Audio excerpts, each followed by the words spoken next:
हमारी file change कर देंगे। तो कल के पृष्ठ में है, जरा पहचानो तो ईश्वर को।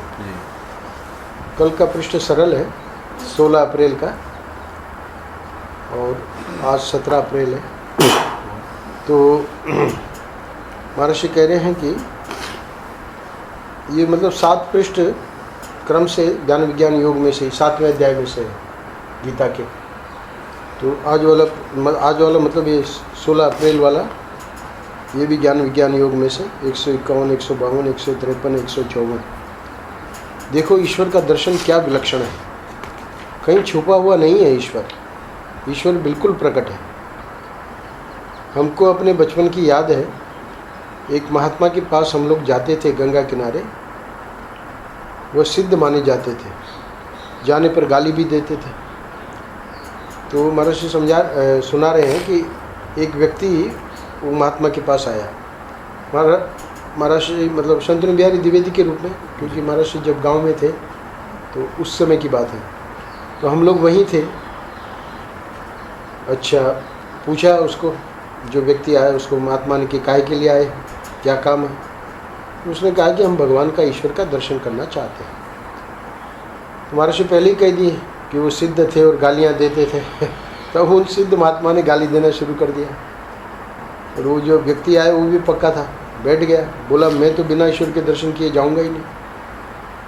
और महर्षि कह रहे हैं कि 1 दिन, 2 दिन, 3 दिन बैठा रहा, बिना खाए बिना पिए। गजब हो गया। अब महात्मा जी को लीला तो करनी थी, तो आगे क्या लीला करी, वो गंगा जी का किनारा, वो मैदान। फिर तो बाबा ने उठाया डंडा और बोले भाग जा यहाँ से, है ना। जितना ईश्वर तुझको दिखता है उसकी क्या पूजा तूने की है, क्या सत्कार किया है, उनकी कौन सी आराधना की है कि जो नहीं दिखता है वो अब तेरे सामने दिखने को आवे। तो ईश्वर दिखता है मतलब क्या, खुद ही बाबा बोले देख ये सूर्य है कि नहीं, कि है। अच्छा, भगवान ने खुद कहा है गीता में, प्रभास्मि शशि सूर्य हो। गीता में सूर्य में प्रभा मैं हूँ। तो जब भगवान ने कहा है कि सूर्य में प्रभा मैं हूँ, इसका मतलब सूर्य में भगवान है ही है। अब ये सूर्य की प्रभा चमक तो दिन भर देखता रहता है, कभी तेरे मन में ये आता है कि ये ईश्वर है, आओ इसको हाथ जोड़े, इसको सिर झुकावे, सूर्य की रोशनी में कोई बुरा काम न करे। ईश्वर देख रहा है, सूर्य की रोशनी में किसी को बुरी बात न कहे, किसी के प्रति बुरा भाव न करे, किसी की बुराई न करे। कभी सूर्य की रोशनी का सत्कार किया है? तो बाबा ने जो ये बात पूछी उसको कि जितना ईश्वर तुझको दिखता है, ऊपर कहा है, उसकी क्या पूजा तूने की है, क्या पूजा तूने की है, क्या सत्कार किया है, उनकी कौन सी आराधना की है। तो ईश्वर को क्या पड़ी है कि वो अब तेरे सामने दिखने को आवे। तो दिख रहा है जिस रूप में, उसका ही तू सत्कार नहीं कर रहा है, तो दूसरे रूप में वो तेरे सामने आवे, उसको ईश्वर को ये सब क्या पड़ी है। और इतना ही नहीं, वो डंडा लेके आए तो डंडा चला भी दिया। ये कहते हुए वो डंडा मारा, ये कहते हुए वह डंडा मारा बाबा ने कि उसका तो मानो तीसरा नेत्र ही खुल गया, विराट के रूप में उसे ईश्वर का दर्शन होने लगा। तो कल के पृष्ठ में महर्षि अंत में जो बात कह रहे हो बहुत महत्वपूर्ण है। आखिरी पैराग्राफ में, सचमुच स्थिर पदार्थों में वह धरती बनकर बैठा हुआ है। कौन? ईश्वर, है ना। ये धरती स्थिर है तभी तो हम इस पर आराम से चल फिर लेते हैं, है ना। भूकंप आता है कितना गड़बड़ हो जाती है। तो स्थिरता जो है वो ठाकुर जी की है धरती में। तो सचमुच स्थिर पदार्थों में वह धरती बनकर बैठा हुआ है। अच्छा, बहते हुए पदार्थों में ईश्वर को देखना हो तो जल को देख लो, है ना। अच्छा, जलने वाले पदार्थों में अग्नि है, स्वयं अग्नि का स्वरूप ईश्वर है, इसीलिए तो हवन करते हैं अग्नि में। और चलते हुए पदार्थों में वह वायु है, वायु को देवता मानते ही हैं, है ना। पवन सुत हनुमान की जय। वायु देवता के पुत्र हैं हनुमान जी। तो वायु स्वयं भगवान है। और आकाश, है ना, हम सब लोग बैठे हुए हैं आकाश में, तो सबको धारण करने वाले पदार्थों में ये ईश्वर का स्वरूप है आकाश। आकाश, वायु, अग्नि, जल, पृथ्वी, पांचों भूत गिना दिए महर्षि ने। अब अपने में देखो, हमारी इंद्रियों में वही संकल्प करने वाला मन होकर बैठा हुआ है।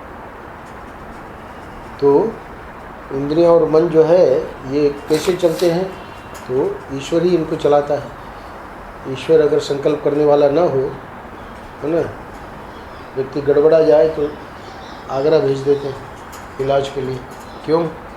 नहीं, ठीक नहीं हो रहा है।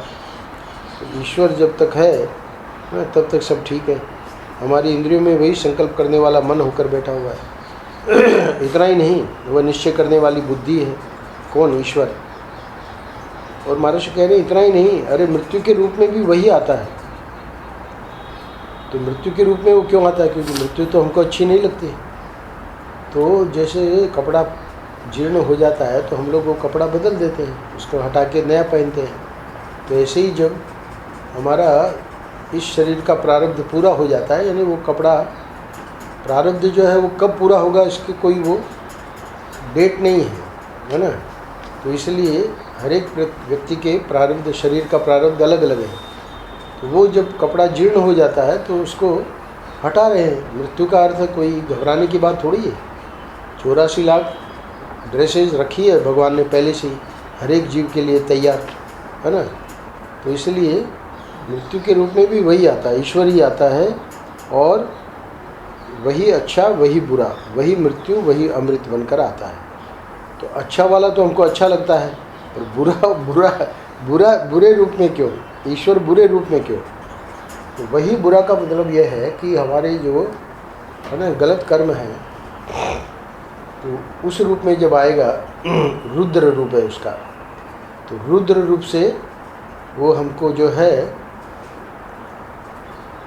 हमारी खबर लेता है। क्योंकि नहीं तो हम बिगड़ जाएंगे ना। जैसे बच्चे बिगड़ जाते हैं प्यार में, जैसे हम भी अगर भगवान का रुद्र रूप नहीं होगा तो हम भी बिगड़ जाएंगे। इसलिए उनको रुद्र रूप भी अपना दिखाना पड़ता है। तो वही उसी को हम लोग बुरा कहते हैं हमारी भाषा में, है ना। और उनकी वो करुणा है, उनके वो हित है, हित भावना है कि भाई ये सुधरेगा। तो वो भी उनका रूप है। अच्छा रूप तो हमको हमेशा, उसके लिए तो हम लोग तैयार रहते हैं। मृत्यु के लिए भी हम तैयार नहीं हैं। तो महर्षि समझा रहे हैं कि वही मृत्यु है, वही अमृत बनकर आता है। तो इतना विशाल, इतना विराट, इतना सर्वात्मक स्वरूप ईश्वर का प्रकट हो रहा है। तो जरा पहचानो तो ईश्वर को। तो ठीक है, ये कल का जो पृष्ठ है 16 अप्रैल का, वो एक दिन बीच में